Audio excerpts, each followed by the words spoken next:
Namaskar, I'm Harpreet Kaur and I welcome you all to our live and interactive session. You're watching us on PME Vidya channel number 12 and also on our YouTube handle NCERT Official. This session is meant for the students of class 12 and the subject that we are taking up in this session is English. We are going to learn about a beautiful topic from your textbook, A Thing of Beauty by John Keats. And if you have questions related to the topic, please feel free to get in touch with us. Our phone number is 8800440559. Our email ID is tth.class12@cert.nic.in. And you can always write to us on our YouTube handle NCERT Official. And for this session, we are joined by our expert and our ISL interpreters. So let me introduce them to all of you one by one. Please welcome Dr. Meenu Gupta. Ma'am is Assistant Professor from SCERT, Delhi. She is our expert for the session. Ma'am, namaskar. Very warm welcome to you. Namaskar. Good afternoon. And we both are accompanied by our Indian Sign Language interpreters, Mr. Nirbhay and Miss Nana. Right now, Mr. Nirbhay is on the screen and then they'll take turns and Miss Nana will come forward. Namaskar. I welcome both of you too. Now, ma'am, let me try to understand the topic first. A Thing of Beauty. Yes. Very interesting and quite attractive topic. So please tell us what exactly the title means and then I'll come that what are we going to learn in this session. So it's a poem by poet John Keats, and the interesting part is that it is a part of a longer poem by John Keats, and it's about how it's a representative of the whole movement which was popular at that particular time. So John Keats is actually a representative of a literature movement called Romanticism. So Romanticism is where the poets used to celebrate the beauty of nature. How you can enjoy nature through your senses, how it looks, how you feel about it, what you can hear, see. So the poem also celebrates how the nature has given us a lot of beautiful things to enjoy and appreciate. So the poem is about a thing of beauty. And ma'am, this poem has been introduced for class 12 students, you know. What are going to they learn from this poem? What is the key takeaway from the poem? So the key takeaway from this poem would be to appreciate small things in life that are available around us and how you can transient that momentary happiness into something that is called eternal happiness. Right. So let's not get disappointed if we are lacking in something, but let's look at the abundance that we have around us, right? Exactly. Okay. So now let's move forward and start with the session and the poem. Yes, please. So before we begin, as you can see on the screen, today we'll talk about how to identify and appreciate various things of beauty mentioned in the poem, understand the central theme of the poem, that the enduring power of beauty to uplift the human spirit. We'll also analyze the poetic devices such as imagery, metaphor, rhyme scheme used by Keats. We'll try to connect poem's themes to our own experiences and the broader romantic literary context. And last but not the least, answer comprehension and analytical questions based on the poem. So before I read, just take a moment to look at the images. So Harpreet, this is for you. Just look at the images.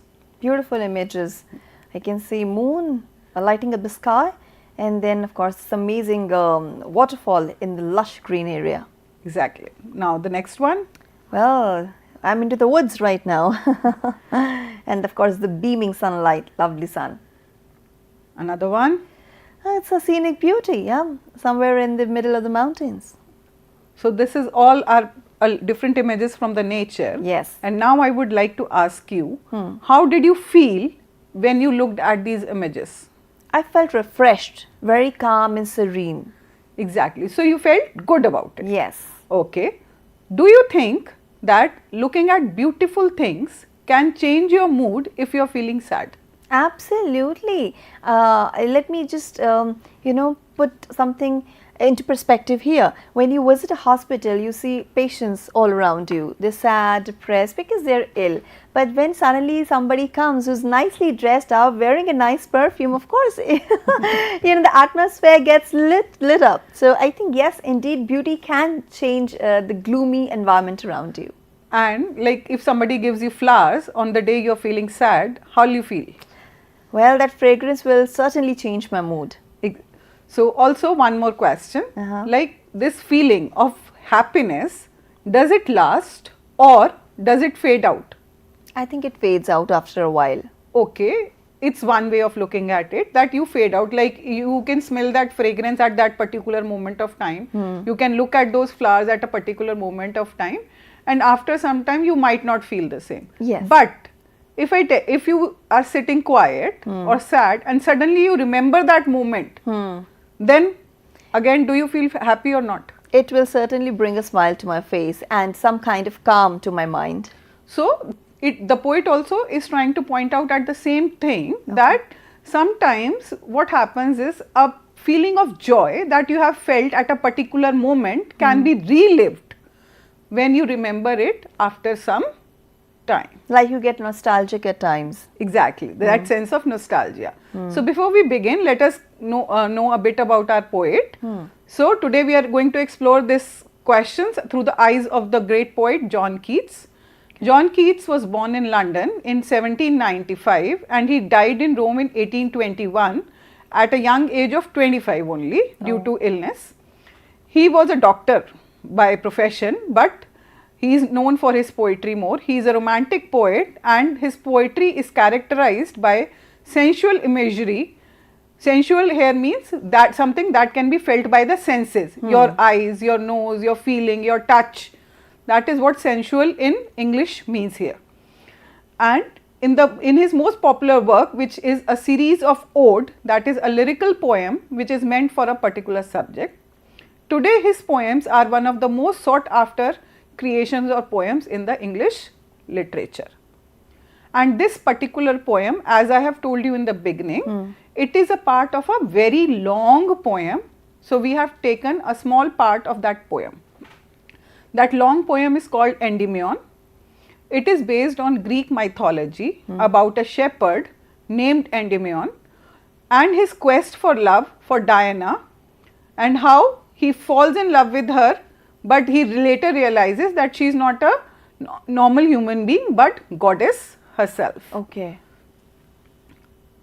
So before we begin, please understand this poem was written 200 years ago. So the kind of English that is used is a little different from the English we use today. So some of the words I'm sure are archaic now. Yes, some of the words are a little different. So let's just have a look at the vocabulary before we begin, so that you can understand the poem a little better. Okay. So first word is bar.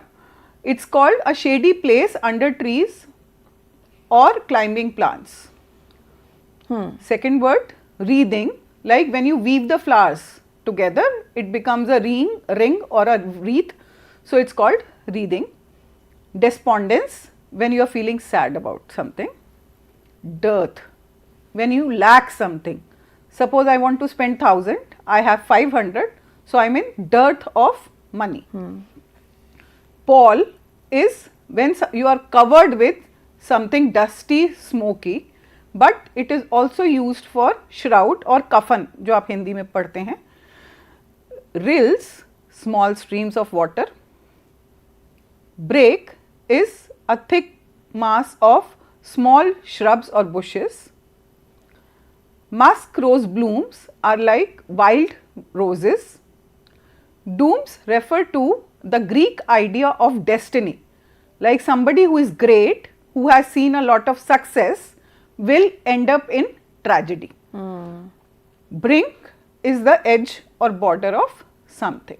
I think some of the words are still very much in use. They are in use, but they are not very popular in common day language or conversation. Okay. So that is why we just wanted you to have a look at these words, so that when you hear the poem, you can understand what the poet is referring to. Right.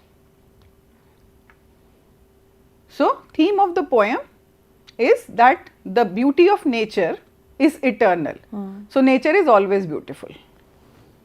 It has abundance, is bountiful in its offering blessings to the mind god. So all the crops, flowers, fruits, vegetables, beauty, everything is offered by the nature to us. Human world is full of negative traits like hatred, envy, malice, hostility, which leads to human beings being disappointed or frustrated.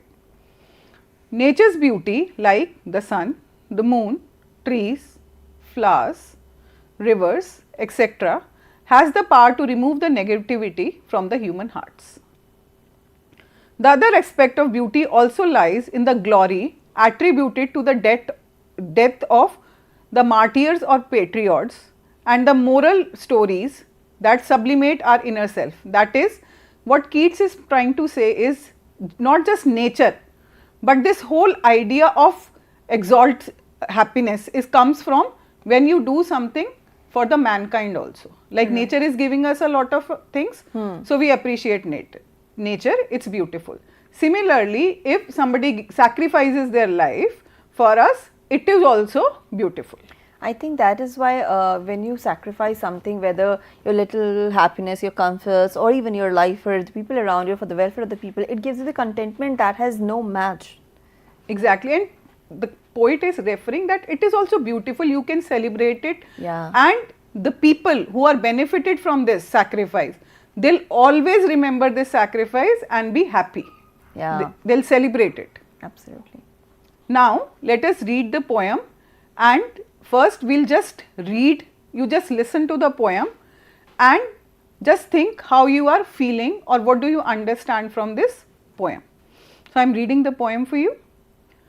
A thing of beauty is a joy forever. Its loveliness increases. It will never pass into nothingness, but will keep a bar quiet for us and a sleep full of sweet dreams and health and quiet breathing. Therefore, on every morrow are we wreathing a flowery band to bind us to the earth, spite of despondence, of inhuman dearth, of noble natures, of the gloomy days, of all the unhealthy and over-darkened ways. Made for our searching, yes, in spite of all, some shape of beauty moves away the pall from our dark spirits. Such the sun, the moon, trees old and young, sprouting a shady boon. For simple sheep, and such are daffodils, with the green world they live in and the clear rills, that for themselves a cooling covert make, against the hot season the mid-forest break, rich with sparkling of fair musk rose blooms. And such too is the grandeur of the dooms. We have imagined for the mighty dead all lovely tales that we have heard or read, and endless fountain of immortal drink pouring unto us from the heavens brink. So, may I ask you, how do you feel, or is there any line that you can remember from this poem? Of course, I mean, it was not written against, it was written from G, it was starting with G. So that was really catchy. And also I think the doom line, I think that is little frightening also, because you see a lot of glory, you see a lot of happiness, and then the end is so tragic. So that really was heart-wrenching, I guess. Interesting. Now let's go through line by line and we'll try to explain what Keats means and wants to point out. Yeah. A thing of beauty is a joy forever. Its loveliness increases. It will never pass into nothingness. So he's giving a declaration right at the beginning, and it's a powerful declaration. What he's saying, a thing of beauty is joy forever. Like that, a thing that is beautiful will always give happiness to everyone. He suggests that true beauty is not temporary. It will always give happiness, and even this happiness will eventually grow with time. Because it becomes a memory that we cherish forever? Yes, exactly. Because it becomes a part of that beautiful time or feeling or a memory that was beautiful to you at that particular moment of time. Right. But will keep a bar quiet for us and a sleep full of dreams and health and quiet breathing. So what he is trying to say, like if you are tired and you lie down under a shady tree, so you will enter a sweet dream. Yeah. You will sleep well and quiet down, everything would be calm, comfortable for you. So similarly, he is using this metaphor of bar quiet, that means a peaceful sheltered spot. So he is saying that beauty offers us peace, restful sleep, good health and tranquility. Tranquility is it calms you down. It is like a personal sanctuary or a personal space where you are comfortable with your own self. I think it's simply because it has the power to calm down our senses. Exactly, and also sometimes it helps you connect with your own self also, because there is so much distraction around us that we are sometimes just not comfortable with our own selves. Like if I tell you to switch off everything, even the electric equipment, so your fan, every sound, after 2 minutes you will start feeling restless. What to do? And we start looking. So we are so used to the chaos now. Yes, we are so used to the sounds around us. Yeah. So what the poet is telling us that in such a space you are able to connect to your own self. So it's beautiful and calming and comfortable and it's good for your health. Moving on. Therefore, on every morrow is day, every morning, are we wreathing a flowery band to bind us to the earth. So what he says is that every day we are surrounded by nature, but because it's beautiful, it's like a coil that binds us to the earth. And even if the things are beautiful, but it still keeps us grounded to the earth. So beauty keeps us hooked to the possibilities of goodness that's coming tomorrow. It keeps us sort of hooked to the possibility of good, basically. Spite of despondence, of the human dearth, of noble natures, of the gloomy days, of all the unhealthy and over-darkened ways, made for our searching, yes, in spite of all. So he says, when you are connected to the earth, earth is full of a lot of negative emotions also. All is not good at here. You have a lot of negative aspects also, like despair, there is sadness, there is lack of goodness, there are sad days, there are confusions, difficulties, conflicts, hatred.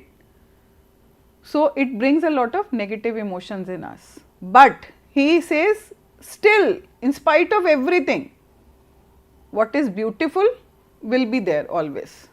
So it's giving us a lot of hope. There is always a silver lining in the dark clouds. Yes, that there is a silver lining in the clouds. Yeah. Some shape of beauty moves away the pall from our dark spirits. So this beauty that surrounds us will take us away. When you are unhappy, you feel everything is dark, sad, gloomy, but suddenly you see something beautiful and that smile comes. You see a ray of hope, a ray of light, which offers solace to our soul. So similarly, beautiful things are a source of solace and light to us. Right. Now after this, after the idea that beautiful things are good for us, he is giving you examples what's beautiful. So such the sun, the moon, trees old and young, sprouting a shady boon for simple sheep.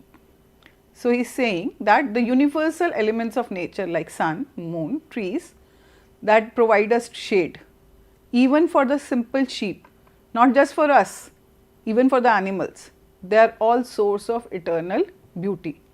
They are beautiful to look at and they are also beautiful because they give us a lot of happiness. Of course, because when it's all dark and gloomy and you suddenly miss the sun, when the sun is out there, feel vibrant and energetic. And we are tired and restless, and the moon, it gives you a sense of calm and peace and tranquility, as you mentioned. So yeah, it's beautiful. Nature definitely extracts you from that gloomy thing. And also because nature is giving us life also. Yeah. That is why it's beautiful. Sun is life. So what is the most beautiful relationship? It's of a mother and a child, because the mother gives life to the child. Similarly, nature is beautiful because it gives us life also. Right. And such are daffodils, with the green world they live in, and the clear rills, that for themselves a cooling covert make against the hot season. So he is saying that delicate daffodils, which are like literally wildflowers, sparkling clear streams in the middle of nowhere, there are streams all over. They are a refuge. They help you cool down in the hot summer.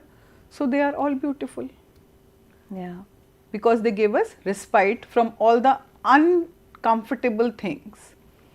Yes. The mid forest brake, rich with a sprinkling of fair musk rose blooms. And suddenly in the wild, if you see a patch of flowers that gives a beautiful fragrance, how will you feel?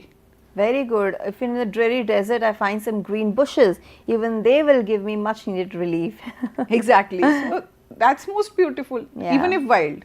Because what? Because it's offering you a memory, a moment of happiness. Yes. So that's why it's beautiful. And such too is the grandeur of the dooms we have imagined for the mighty dead, all lovely tales that we have heard or read. So it's interesting. He says that beauty is just not nature, but it is also the awe-inspiring stories, the legacies of the heroes, great figures from the past, mighty dead. Someone who is mighty, mighty means powerful, and dead means because they were from the past, and all the inspiring tales we have heard or read. Their greatness inspires us. Of course. So it gives us a feeling of that goosebumps. So that's why, because it makes us feel, it makes us alive, it's again a thing of beauty. Of course, ma'am, humanity is beautiful. Standing up for somebody, raising your voice for somebody is beautiful. Love is beautiful, and these are feelings, and these are eternal truths. So it's not just nature, not the nature that we see around us, but nature of human being also. That is beautiful. Exactly. So Keats is coming from something that is concrete, that I can see, touch, feel, like the trees, the flowers, the fragrance of the roses, to something I can just see, like sun, moon, I know it's there, to something that's abstract. The abstract in nature. That idea of grandeur, sacrifice, something great, awe. To the last few lines, an endless fountain of immortal drink pouring unto us from the heavens brink. So this is the most powerful couplet in the poem, and it's the ending two lines. It says that this powerful, it says that the beauty is like an endless fountain coming from the heaven itself. It's like a gift of God, like river Ganga. We believe it flows from the heaven. It's like a gift of God to us. Similarly, beauty is also like a gift of God, an immortal drink that flows continuously from the heaven itself. It suggests that beauty is a gift ever present and eternally nourishing also. It gives food to our soul because it makes us happy. Well, I think you're just talking about river Ganges here, and these lines are actually denoting river Ganges only. Yeah. Just that Keats was from Europe. Yeah, so he must be talking about river Thames, I guess. Okay. So before we conclude, let's just sort of let the theme come together. So in the poem, the poet says that a thing of beauty is joy forever, a joy in midst of disease, suffering and disappointments in life. The object of beauty makes a lasting impression on us. It gives us joy even when they are not present before us. The joy that they give never fades into nothingness, but increases whenever they flash across our minds. Like you can see a picture of a field in front of you. So how do you feel? Is it looking good? Very good, beautiful. So whenever you are going to remember this picture, you will find it still beautiful. Absolutely. Whenever those flashback of memories will come to me again, I will feel a sense of beauty. And I'll say that beauty is forever. Exactly. So, a thing of beauty is joy forever. Joy forever. Right. So, for the summary, do you want to read the summary? Do you want to talk about it? Absolutely. So, let's read it first and then we can have a little interaction on it. So, the poet has summarized it very nicely. The poet says that a beautiful thing is a source of endless joy. It has eternal beauty which never fades away. A beautiful thing is like a shelter which gives us a sleep full of sweet dreams, good health and relaxation. Our attachments to the earthly things are like a flowery wreath. They are traps which bind us to the materialistic things and keeps us away from eternal happiness. The earth is full of hatred, greed and negativity. According to the poet, the gloom and sadness caused by this negativity fades away with the positive vibes of the beautiful things that surround us. So there is always something beautiful to balance the negativity that's out there, because negativity, I know it will always be there, but it gets cancelled out when we look at the beautiful aspects of life. So, the poem is in two parts. As you can see, there are two paragraphs. In one, he is trying to build up his case that a thing of beauty will always be beautiful. Right. It will always give me happiness. And then he moves from that case to give concrete examples. Like a lawyer, when he talks in the court about his case, he'll say his idea, then he'll try to support it with examples. Yes. So, similarly, the Keats is also giving examples that there are a lot of beautiful things around us, like the sun, the moon, which gives us energy. And from here comes that beautiful phrase that beauty lies in the eyes of the beholder. I totally believe in that. That you find, everyone would find something different as beautiful. Yeah. So, for Keats, he says that the sun, which gives us energy, the moon, which is beautiful, that is example or the center idea of all the romantic poets around us. The trees that gives us shade, they are all natural beauties around us. The various animals like sheep, they make our world lively. How? Because of the wool that they're giving us? No, they are all life. They are representative of life. It's not just sheep. Sheep is just an example. Okay. And also we'll talk about later that sheep is a symbol also used in the poem. So when we are going to the poetic devices used in the poem, then we'll talk how sheep is a symbol of human mankind also at the same time. Okay. So it's a representative of life. So all the animals make our life lively. May it be horse, may it be cow, may it be cat, may it be dog, any. The pretty flowers like daffodils make the world colorful. Certainly. The flowing streams of cool water refresh us in the hot summer season. Yeah. The forest, which are full of pretty musk rose flowers, are a beautiful sight to see. Also, the stories of the brave soldiers who laid their lives to protect their people are beautiful and inspiring. These beautiful things are like a fountain of immortality bestowed upon us by God. They inspire us to live on and maintain our faith in goodness of life. So, this is the summary of the poem. Now, Harpreet, do you want to ask anything? Yeah, because I have this one question. You said that animals, they are like, significant, it's very significant in this poem and they are representing life. So, Yes. I want to understand, isn't it because that animals, they somewhere gift us something or the other, which again give us reason to live? Like we get food, we get sheep, and like from sheep we're getting wool. And since the poet is from Europe, it's very cold out there. So, when you get wool, you get comfort, So, probably, of course, it helps you to sustain life. Sheep are also representative of mankind. If you have read Christianity, the whole Bible talks about human beings as innocent or sheep. So, sheep are a symbol of innocence also at the same time. So, they are a little away from all the negativity around us, because we say human life is nowadays it's full of so much stress, so much input is there, and like people are now more cunning, more clever. Yeah. Sometimes they are harming you also. But at the same time, there would be people who would be innocent, True. kind to you. So sheep is a representative of that human innocence That at the innocence. same time. Right. That's beautiful. So let's move forward. Yes.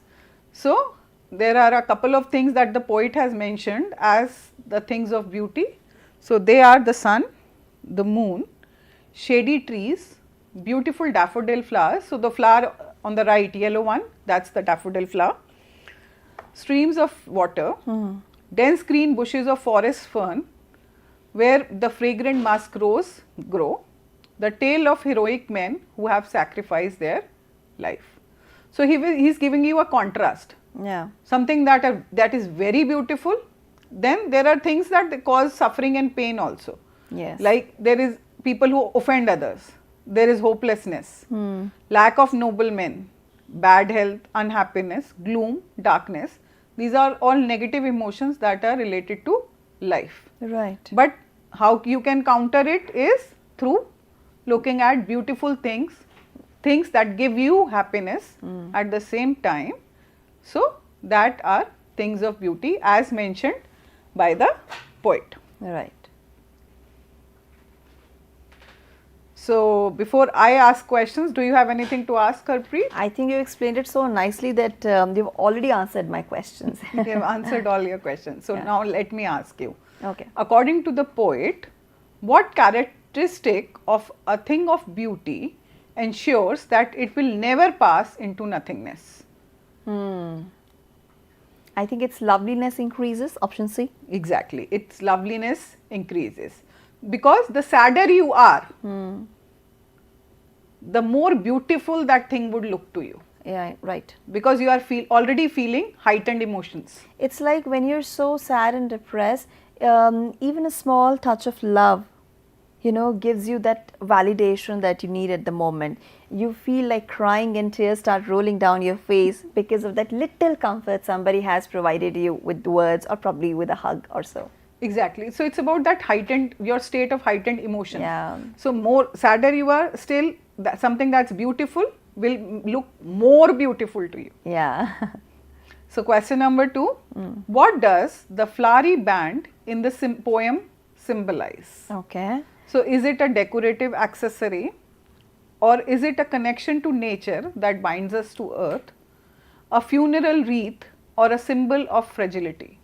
Well, generally we see it as a funeral wreath, but in the context of this poem, it's a connection to nature that binds us to earth. Exactly. So Keats has used the words very interestingly. Yeah. He has looked for beauty even in those words that have a negative context. That's right. Like wreath. Wreath is for funeral. Usually you give flowers that on a dead body, that is called a wreath.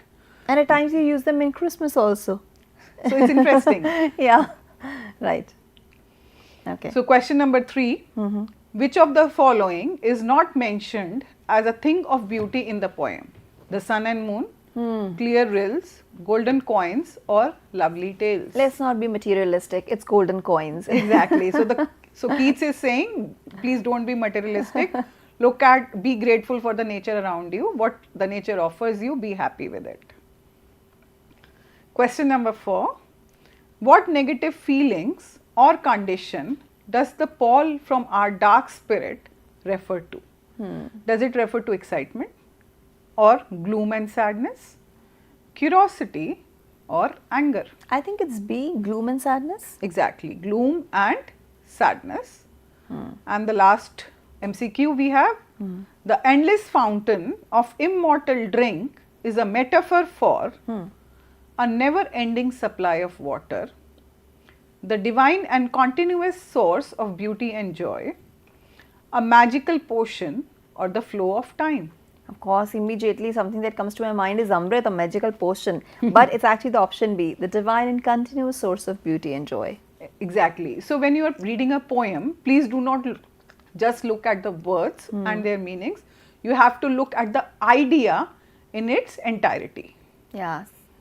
Read between the lines. Read between the lines. So before we do, I would just like to point a few poetic devices in the poem, which is very important, because in your reference to context, these poetic devices are asked. Okay.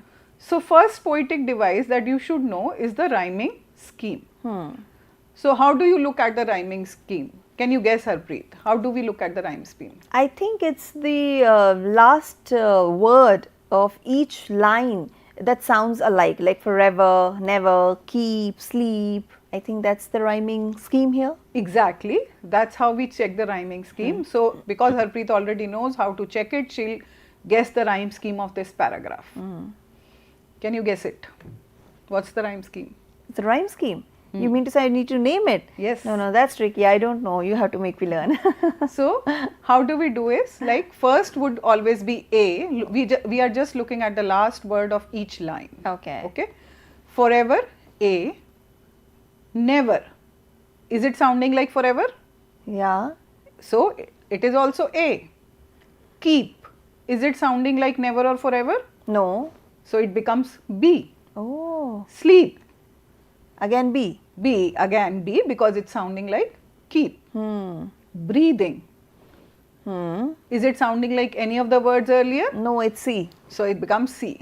So, the rhyme scheme is A, B, B, C, C. Okay. So, as many lines there are, as many alphabets we are using. So, And there is particular name to such rhyming scheme? not exactly, we just mention it as A, B, B, C. It could be A, B, A, B, C, A, C, A, B, nothing like that. It is just that we have to make the rhyme scheme looking at how the poet have used the words. Okay. Another thing that you have to remember is that a poem, different paragraphs may have different rhyme scheme. So, Okay. don't worry about it if you feel that the rhyme scheme of second paragraph is different from the rhyme scheme of the first paragraph. Another thing that the poet has used here is alliteration. That I know. Alliteration is the use of consonant sounds at the start of two words which are closer in series. So, what do you think? Which two words are starting from the same consonant here? Same consonant here. Okay. Full of sweet dream? No, it's like two words, like you mentioned them, example, right? Sleep sweet, lovely listeners, but there I couldn't find anything. So, sleep sweet is there, it's for the children to look for it and mark it in their own books. Third is a metaphor. Metaphor is when you compare two things without the use of a comparative word. Like I say you are a funny person, so I compare you to a clown. Okay. So, You're a I will clown. say you are funny like a clown, that becomes simile, but if I say you are a clown, it becomes a metaphor. So, whenever you use like, so comparison comes clearer into the picture, it becomes a simile, and metaphor when you do not use the word like, you know, he is a dark horse. Yes, he is a dark horse, Yeah. it becomes a metaphor. Metaphor. Because you are using the comparison directly. Yeah. So, here I have also talked about it when we were discussing the poem, that bower quiet is referring to the calmness of the offered by the bower. So, it becomes a metaphor. So, we have smart students and it's an alliteration, and of course, they are dark horses. So, we need not to worry about them. They'll crack the exams in a big way. So, how much time do I have? Should I take the second paragraph? Why not? It's quite interesting. Yes, we do have time. So, therefore, now let's try the rhyme scheme here. We have second paragraph. Okay. So, let's start with the rhyme scheme again. First alphabet would be still here because second paragraph. Last word is breathing. I think it's sounding like with breathing, the CC. Exactly, the previous one, Yeah. CC. But if we are looking it separately, like if it comes in the examination separately, then it will become A. A. Okay. Earth, dearth, B. BB. Days, ways, CC. CC. All, Paul, DD. DD. Spirits, E. E. Exactly. So, you just have to look whether it is resembling any of the words mentioned earlier and then make the rhyme scheme. Okay. Another, the imagery. As you can see, even throughout the lesson, I have shown you a lot of beautiful pictures. Yes. The poet is talking about a lot of beautiful things in the nature. So he's creating that image in your mind. The moment you read the poem and close your eyes, you can see that beautiful image in your mind. So that's the imagery. So the poet has used a lot of beautiful imagery in the poem. For example, a flowery band to bind us. And immediately a wreath comes to your mind. Exactly. Or even that beautiful crown girls wear, that is woven from the flowers. That's also a flowery band. In fact, a garland of flowers also. Garland of flowers, your gajra. Everything is like a flowery band to us. Then second image is alliteration, the use of consonant sounds. So the example here is band, bind, or noble nature. Then is anaphora, which means use of same words in two consecutive lines. Then again there is a metaphor in the second paragraph, that is move away from of the pall. Pall is a shroud that is used to cover a dead body. So here it is referring to the sadness around us. Something, if a lot of unhappy things are happening around us, you feel so sad. You feel covered with sadness, unhappiness. So it becomes like a covering for you. So, but if you look at something beautiful, it will take away that covering. It will do away with your unhappiness. So it's a metaphor. Then there is a transferred epithet. Usually it doesn't come in the examination, but I'm just telling you. Transferred epithet is when we transfer human emotions, how I am feeling, to a non-human thing. Like days cannot feel sad, okay, they are non-human. But we feel sad, humans feel sad. But because I am feeling sad, what will I feel? Everything is sad around me. Yes. The days are sad, people are sad, nothing is good. So I transfer my own emotions to a non-human thing, that is called a transferred epithet.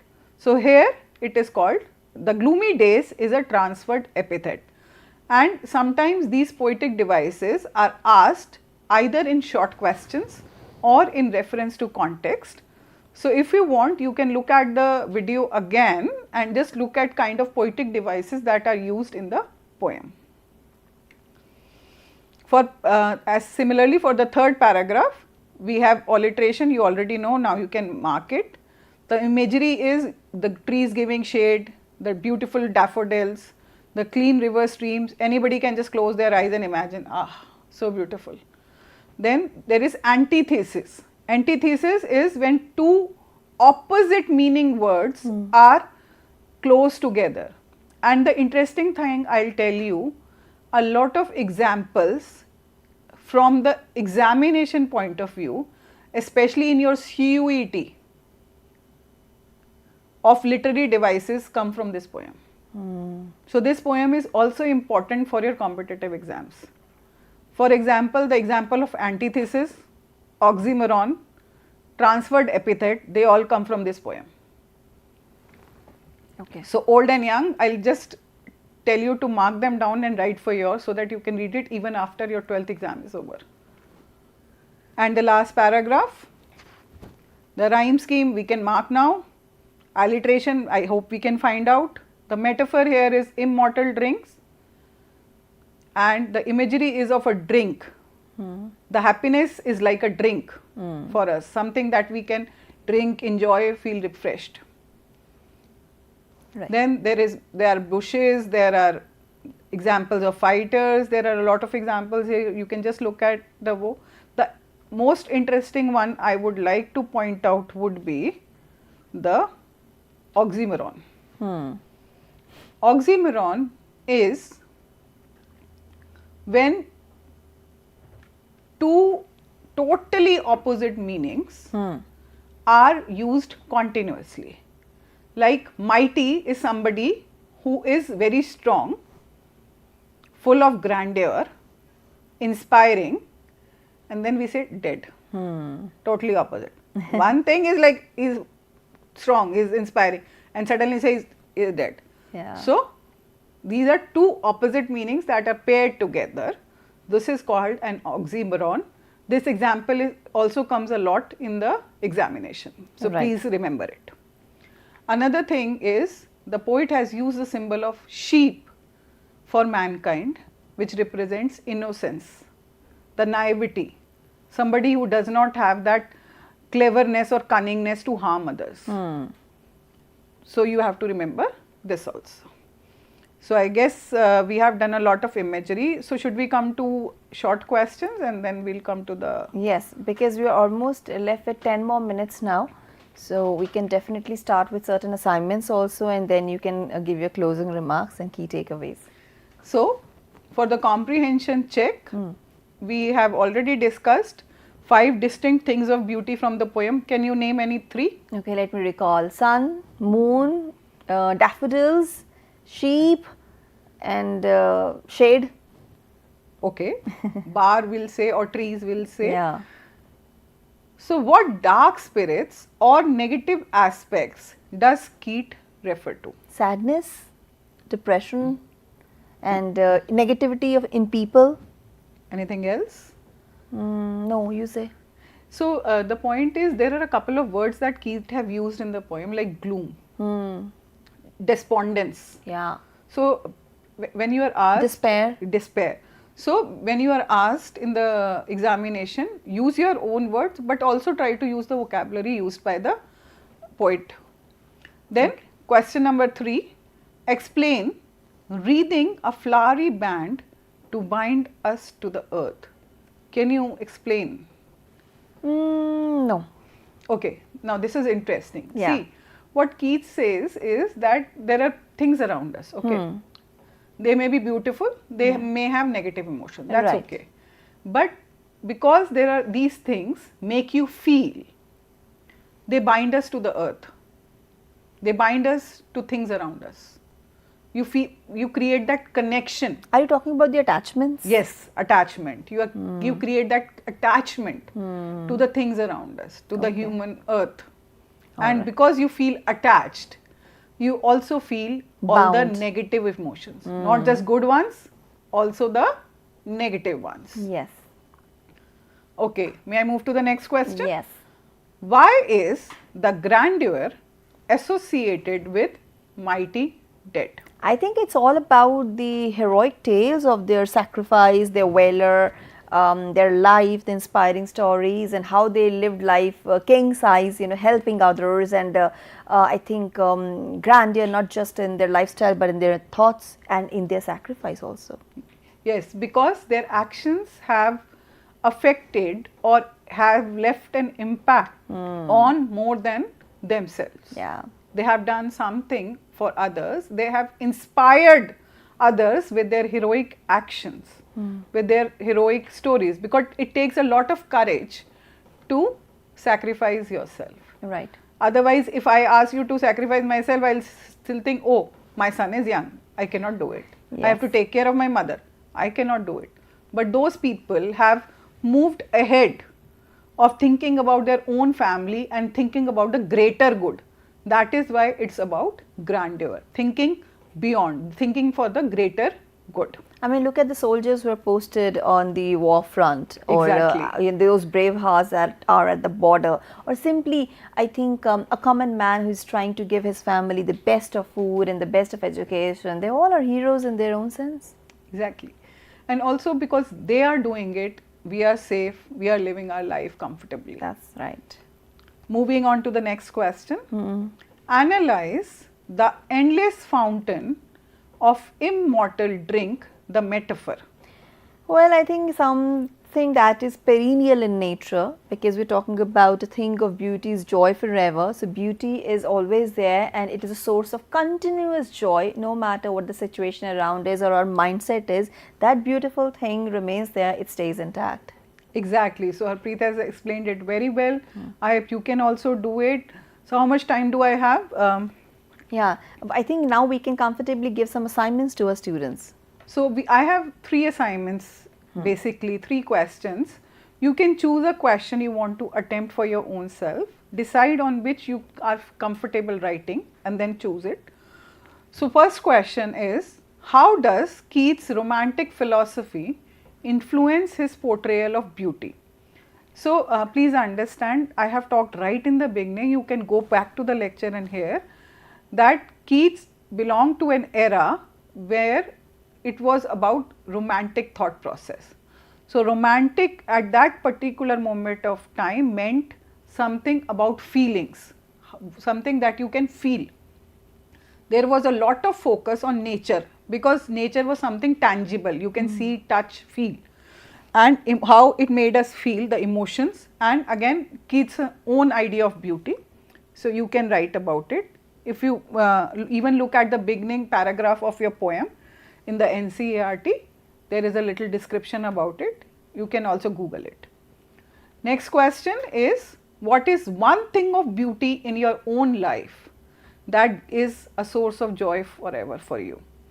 And describe its significance. Why is it a source of joy forever for you? So, it is a reflective question. If you are ready to delve into yourself, reflect, then try and attempt it. And third question, it is more in terms of how the poem has been written, what you understand of the poem. So, if you are looking at something from the point of view of the examination, I will suggest you try and attempt this question or this worksheet. So, in this worksheet, we have broken down various thought processes in the poem in form of a small questions. You are required to answer one line each about each question. So, we have title of the poem, name of the poet, how many lines are there, how many stanzas, does it have a rhyme scheme, is there any figurative language. You can just look at it, click a screenshot, try and answer it, and then send it back to us in this format. Can you just help with the format, please? Sure, why not? So, you have to write your name, you have to write your class, school name and address, expert teacher's name, date of the session, and photograph, which is completely optional, and you can email it to us on our email ID dth.class12@ceit.nic.in. And now, ma'am, that we are left with like 2 to 3 more minutes, would you like to give any closing remarks, because you have shared such a beautiful poem with us, with having such, I would say, lovely meaning. And I think what's a key takeaway in a real life, because we see that these days students are struggling so much, there's a lot of pressure, they are going through different phases of anxiety and at times depression also. What they can learn from this poem that they can implement in their real lives? So, in this context, I will just ask you to try and attempt question number 2 that I have given. Find something that is a joy for you, something that is important for you, that gives you happiness. May it be your parents, may it be some goal you have, some ambition you have, something you want to achieve. Probably I want to have some 1 crore in my bank account, I want to have a beautiful house or even a Mercedes, something that you want, something that's important for you. If you keep that idea in your mind, even when you are feeling sad or upset, when you think about that idea, you will be able to bounce back very, very quickly. Second thing I would just like you to remember is you are in class 12th. So, please remember, in class 12th, in terms of English especially, you cannot just bank upon remembering or memory. You have to understand the core idea of any poem and lesson, so that you can write it in your own words, whatever may be asked. Because the questions in the CBSE nowadays are not totally direct, so they ask a lot of competency or concept based questions. So, please understand the core idea of whatever you are studying. Right. So, with this, it's time for us to wrap up this wonderful session of ours, where we talked about a beautiful poem, rather an excerpt from a long poem, A Thing of Beauty by John Keats. And I must thank both my guest and the interpreter right now who's in front of you. So, thank you so much, Dr. Meenu, for your time and contribution to the session. And thank you so much, Naina, for your time and contribution to the session. With this, it's a wrap. I hope you enjoyed the poem like me, and you have learnt a lot like me. And I'm now taking leave of you, but we'll return with the more educational videos and programs for you. So, stay tuned. Namaskar.